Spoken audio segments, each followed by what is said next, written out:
Hello. আচ্ছা, আমাকে অনেকেই প্রশ্ন করে যে আচ্ছা ডাক্তারবাবু, আমাকে কোনো সাইকোলজিস্টের কাছে যাওয়া উচিত নাকি কোনো সাইকিয়াট্রিস্টের কাছে যাওয়া উচিত? এখন অনেকের কাছে এটা একটা কনফিউশনের বিষয় যে what is the difference between psychologist and psychiatrist. আমি একজন মনোবিদের কাছে যাব না মনোচিকিৎসকের কাছে যাব? আজকের দিনে দাঁড়িয়ে প্রত্যেকটা মানুষের মধ্যেই কম বেশি উদ্বিগ্নতা, বিষণ্ণতা এগুলো একদম সাধারণ বিষয় হয়ে দাঁড়িয়েছে। সাধারণভাবে যারা মানসিক চাপ নিতে পারেন না বা অতিরিক্ত মাত্রায় মানসিক চাপ নিয়ে ফেলেন, তাদের মধ্যেই বেসিক্যালি এই ধরনের প্রশ্নগুলো আসে যে আমি আর পারছি না, আমি নিজেকে ঠিক রাখতে পারছি না, তাহলে আমার কি করা উচিত? আমার কি কোনো সাইকিয়াট্রিস্টের কাছে যাওয়া উচিত? আমার কি কোনো অসুখ হয়েছে? আসলে বিষয়টা হচ্ছে, সাইকোলজিস্ট হচ্ছে তারাই যারা আর্টস কিংবা সায়েন্স যে কোনো ব্যাকগ্রাউন্ড থেকে বিলং করেন, কিন্তু তারা কখনোই ড্রাগ থেরাপি দেন না, অর্থাৎ তারা কখনো মেডিসিনটা সাজেস্ট করেন না। আর সাইকিয়াট্রিস্ট হচ্ছেন তারাই যারা বেসিক্যালি সায়েন্স ব্যাকগ্রাউন্ড থেকে বিলং করেন এবং তাদের মেডিসিন লেখার মতো একটা রাইটস আছে, অর্থাৎ তারা ড্রাগ থেরাপি দেন। তাদের কাছে সাইকোথেরাপিটা হচ্ছে সেকেন্ডারি ম্যাটার।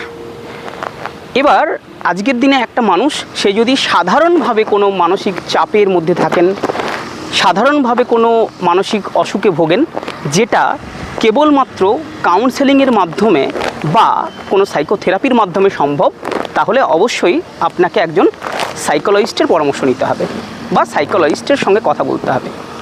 আর যদি দেখা যায় যে আপনার মানসিক অসুখটা এতটাই সিভিয়ার লেভেলে, এতটাই বেশি পরিমাণে, যেখানে শুধু কেবলমাত্র কথাবার্তা বা কাউন্সেলিংয়ের মাধ্যমে সম্ভব নয়, তাহলে সেক্ষেত্রে আপনার মেডিকেশনের প্রয়োজন।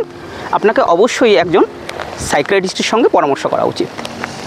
ইনিশিয়াল লেভেলে বাড়ির কোনো সদস্যা তাদের মধ্যে যদি এমন কোনো মানসিক অসুখ বা রোগের প্রাদুর্ভাব হয় যেটা কোনোভাবেই আমরা তাকে বাড়িতে কথা বলে বুঝিয়ে উঠতে পারছি না বা তাকে সামলে রাখতে পারছি না, সে ভীষণ পরিমাণে রাগ করছে এবং বাড়িতে জিনিসপত্র ভেঙে ফেলছে, বাড়ির লোকজনের ওপর অত্যাচার করছে, বাড়ির ছোট বাচ্চাদের প্রতি একটা মানে একদম হিংসা সম্বলিত কোনো কাজকর্ম করে বেড়াচ্ছে, তাহলে সেক্ষেত্রে কিন্তু আমাদের প্রথম উচিত তাকে একজন সাইকিয়াট্রিস্টের কাছে নিয়ে যাওয়া।